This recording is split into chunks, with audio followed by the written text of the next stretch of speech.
Tliet irġiel mill-Gambja nżammu arrestati wara li allegatament instabu fil-pussess ta' sustanza kannabis għal skop ta' traffikar. Alagi Jobe ta' 24 sena, Infara Sisaj ta' 24 sena u Kemo Kejna Bali ta' 27 sena wieġbu mhux ħati għal akkużi miġuba kontrihom.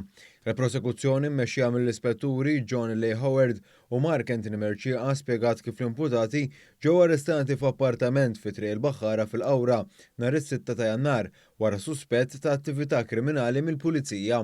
Fil-qorti preżeduta mill-Maġistrat Noel Bartolo intqal kif għand tnejn mill-akkużati instabu madwar 200 gramma kannabis fosthom moħbija f'Sufan filwaqt li r-raġel ieħor kien jikkoordina kollox bil-mowbajl. Id-difiża mmexxija mill-avukat tal-għajnuna legali Christopher Kirkop m'għamlitx talba l-ħelsien mill-arrest iżda appellat biex titressa x-xhieda kemm jista' jkun malajr.